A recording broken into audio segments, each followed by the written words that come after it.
Assalamualaikum warahmatullahi wabarakatuh. Kami dari kelompok 3 akan memaparkan materi mengenai kejang demam.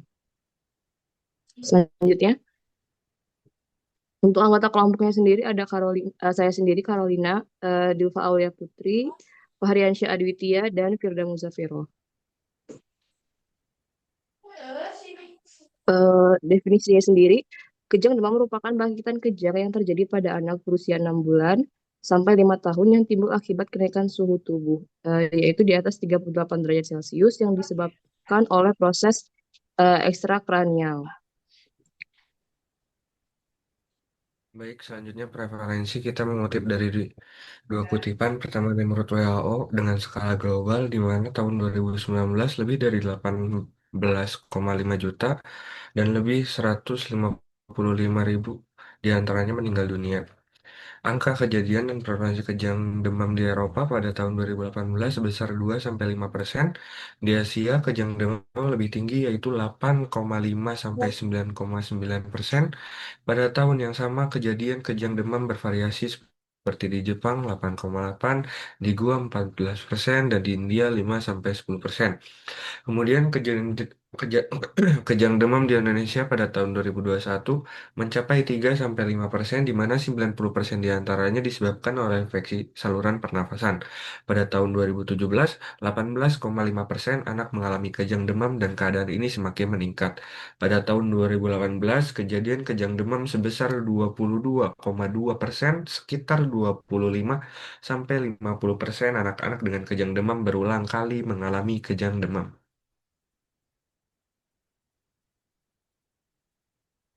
Kemudian dilanjut dengan faktor risiko, ada demam, efek vaksin dari mikroorganisme, respon alergi atau keadaan imun yang abnormal, aktivitas infeksi, perubahan keseimbangan cairan dan elektrolit, predisposisi genetik, perubahan metabolisme neuron, dan hiponatremia.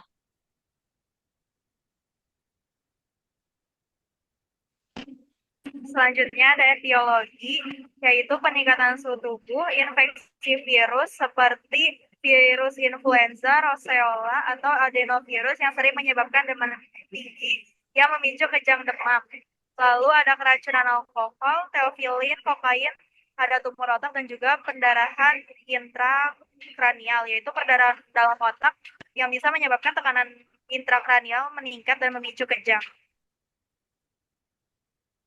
Kemudian untuk manifestasi klinis, pertama ada kejang timbul dalam 24 jam setelah suhu badan naik diakibatkan infeksi di susunan saraf pusat seperti otitis media dan bronkitis. Dua, bangkitan kejang berbentuk tonik-klonik. Ketiga, kejang biasanya singkat, berhenti sendiri, banyak dialami oleh anak laki-laki. Kejang demam sederhana, kejang demam yang berlangsung singkat, kurang dari 15 menit. Bentuk kejang umum, tonik dan atau klonik, serta tidak berulang dalam waktu 24 jam. Kejang dapat diberhenti sendiri dan pada saat berhenti tidak dapat memberikan reaksi apapun untuk sejenak. Tetapi setelah beberapa detik atau bahkan menit, kemudian anak akan sadar kembali tanpa adanya kelainan saraf.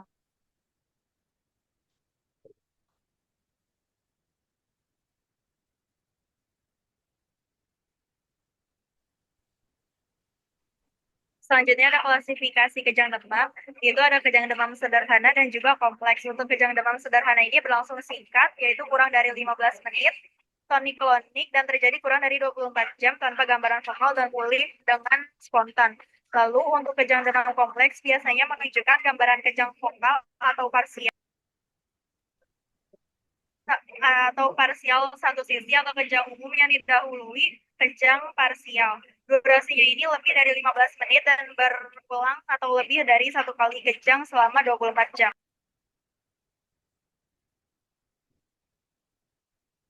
Selanjutnya, patofisiologi kejang sederhana, patogenesis dan tumor klinis. Pertama, infeksi seringkali HPV-6 atau virus influenza pada anak umumnya usia 6 sampai 6 bulan sampai 6 tahun. Kemudian menjadi sintesis interleukin 1 beta pada hipokampus dan demam le- lebih dari 30 derajat Celcius. Peningkatan suhu otak secara eksogen misalnya mandi air panas sehingga menyebabkan kondisi fisiologis.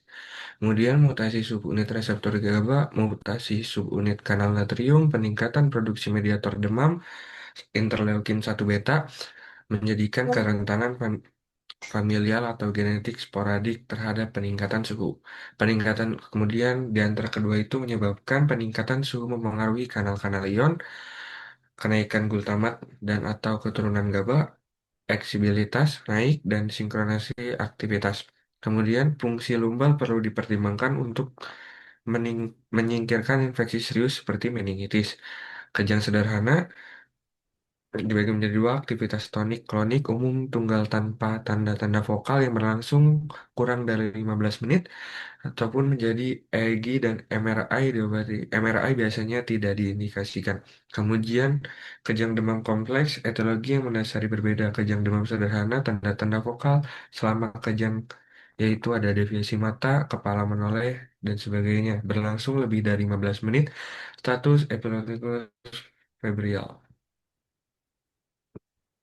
Kemudian di sini ada diagnosis. Pertama ada anamnesis. Harus bisa membedakan apakah serangan yang terjadi adalah kejang atau serangan yang menyerupai kejang berdasarkan anamnesis dan pemeriksaan fisis. Kejang demam, jenis kejang dapat ditentukan berdasarkan deskripsi serangan yang akurat. Kejang parsial simple, kejang parsial psikomotor kompleks, kejang tonik-klonik, atau epilepsi grand mal. Seperti gambar tersebut. Kemudian di sini ada diagnosis. Pertama ada laboratorium, ini berfungsi untuk mengecek darah dan sebagainya. Kemudian ada fungsi lumbal. Fungsi lumbal ini untuk menyingkirkan penyakit seperti meningitis. Kemudian ada efek elektroensefalografi. Ini itu menilai aktivitas kelistrikan di otak. Kemudian ada pencitraan reologis. Ini tujuan untuk mendeteksi kelainan pada struktural otak.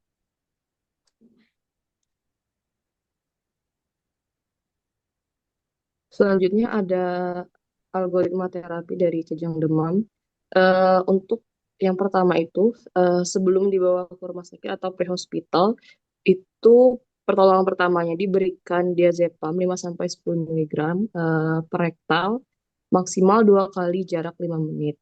Eh, Waktunya itu 0-10 menit. Lalu untuk apabila sudah dibawa ke rumah sakit atau unit gawat darurat, dicek jalan napasnya, kemudian oksigenasi dan sirkulasinya. Setelah itu diberikan diazepam 0,25 sampai 0,5 mg per kilogram berat badan secara intravena dengan kecepatan 2 miligram per menit, maksimal 20 miligram. Atau dapat juga diberikan midazolam 0,2 miligram per kilogram berat badan intravena. Atau juga dapat diberikan lorazepam 0,05 sampai 0,1 miligram per kilogram secara intravena. Waktunya itu 10 sampai 20 menit. Dan dimonitor tanda vital, EKG, gula darah, elektrolit serum, analisis gas darah, puls oximetri, dan koreksi kelainan. Setelah itu, apabila kejangnya juga berlanjut, dapat diberikan phenytoin, dosisnya itu 20 mg per kilogram secara intravena, waktunya itu 20 sampai 30 menit. Eh, Catatannya dapat diulang dengan tambahan 5-10 mg per kilogram, maksimal 30 mg per kilogram. Atau dapat juga diberikan fenobarbital 20 mg per kilogram secara intravena. Untuk waktu kerjanya itu 30 sampai 60 menit. Nah, untuk fase refraktor yaitu apabila kejangnya itu berlanjut dan tidak dapat merespon pengobatan apapun, maka diberikan lini terakhir yaitu ada midazolam 0,2 mg per kilogram secara intravena, dilanjutkan drip 0,02 sampai 0,4 mg per kilogram per jam.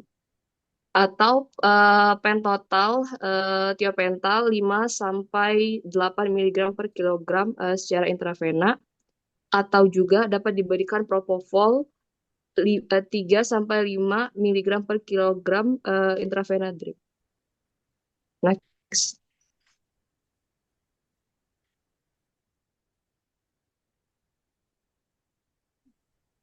Yang pertama ada diazepam.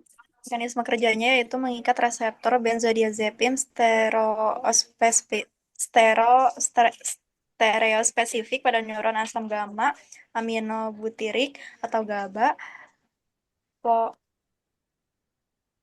postinaptik di berbagai daerah sistem saraf pusat, misalnya otak dan susun tulang belakang, sehingga meningkatkan efek penghambatan GABA yang terlibat dalam induksi tidur, pengendalian hipnosis, memori, kecemasan, epilepsi, dan rangsangan neuronal.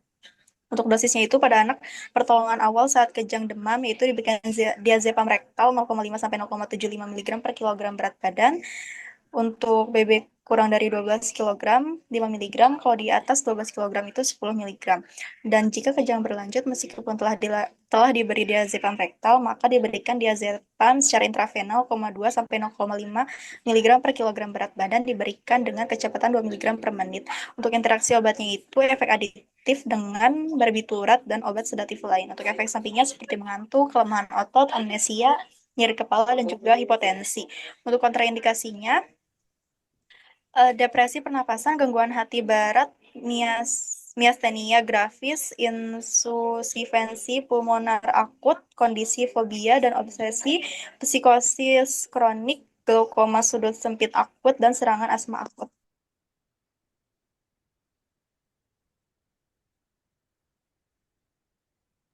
Selanjutnya diberikan midazolam, yaitu mekanisme kerjanya mengikat reseptor benzodiazepin stereospesifik pada neuron GABA postinaptik di berbagai lokasi dalam SSP, termasuk sistem limbik dan formasi retikuler. Peningkatan efek penghambatan GABA pada eksitabilitas neuronal dihasilkan oleh peningkatan permeabilitas membran neuronal terhadap ion Cl yang menghasilkan hiperpolarisasi dan stabilisasi. Untuk efek sampingnya itu perubahan tekanan darah, amnesia, anterograde, mual muntah, sakit kepala, dan juga sendawa.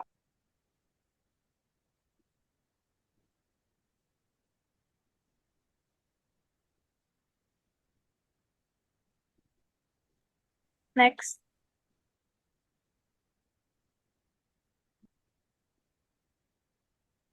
Selanjutnya untuk pilihan terapi selanjutnya ada lorazepam. Untuk mekanisme kerjanya mengikat reseptor benzodiazepin stereospesifik pada neuron GABA postsinaptik di berbagai lokasi dalam sistem saraf pusat, termasuk sistem limbik dan formasi retikuler. Peningkatan efek penghambat GABA pada eksitabilitas neuronal dihasilkan oleh peningkatan permeabilitas membran neuronal terhadap ion Cl yang menghasilkan hiperpolarisasi dan stabilisasi. Untuk efek sampingnya sendiri, mengantuk, kelemahan otot, ataksia, amnesia, dan ketergantungan. Next.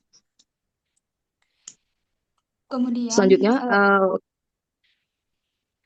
Selanjutnya, golongan hidantoin atau fenitoin. Fenitoin ini diberikan apabila kejangnya itu berlanjut setelah diberikan diazepam ataupun midazolam.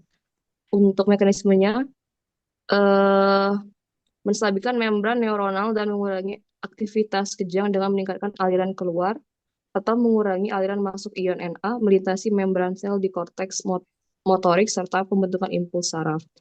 Efek sampingnya sendiri ada hipotensi, nistagmus, ataksia, ucapan tidak jelas, gangguan mental, pusing, insomnia, dan sakit kepala. kemudian dilanjutkan dengan fenobarbital dengan mekanisme kerja terkait dengan kemampuannya untuk meningkatkan dan atau meniru aksi sinaptik GABA. Obat ini menekan korteks sensorik, mengurangi aktivitas motorik, mengubah fungsi cerebellum, dan menimbulkan rasa kantuk, sedasi, dan hipnosis. Kemudian untuk efek sampingnya, mengantuk, alergi, depresi mental, dan ataksia. Kemudian dilanjutkan dengan propofol. Mekanisme kerjanya menghasilkan efek sedatif atau anestesi melalui modulasi positif fungsi penghambatan neurotransmitter GABA melalui reseptor GABA dan kemungkinan mengurangi aktivitas glutamatergik melalui blokade reseptor NMDA. Kemudian efek sampingnya ada anafilaksis propofol.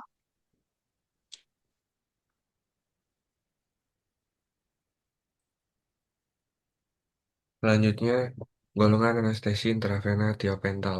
Dengan mekanisme kerja, tiopental berikatan pada tempat pengikatan yang berbeda yang diikatkan dengan ion por Cl pada reseptor GABA sehingga meningkatkan durasi waktu ionophore Cl terbuka. Oleh karena itu, efek penghambatan pasca inaps GABA di talamus diperpanjang. Dengan efek sampingnya tiopental sodium atau pentotal yang sering ditemukan adalah depresi napas dan hipotensi. Next. Kemudian diberikan terapi non-farmakologi di antaranya ada kompres hangat, makan makanan berkuah, minum-minum hangat. Bila terjadi kejang, longgarkan pakaian anak ataupun rekan-rekan semua dan segera dibawa ke fasilitas kesehatan. Kemudian konsumsi buah-buahan yang banyak mengandung air bisa berupa jus, susu, teh, dan minuman lainnya. Kemudian outcome terapinya diantaranya ialah menurunkan demam, minimalkan risiko kejang demam berulang atau mengalami kejang demam yang lebih kompleks, meredakan gejala inflamasi akibat sifofaringitis sebab bagian besar kejang demam dapat sembuh tanpa komplikasi dan tidak memiliki risiko epilepsi di kemudian hari. Next. Aku Berikut tetap daftar pustaka yang kami gunakan. Sekian pemaparan dari kelompok kami, kelompok ketiga bagi rekan-rekan semua yang ingin bertanya, dipersilahkan menaruh pertanyaannya di kolom komentar di bawah YouTube ini.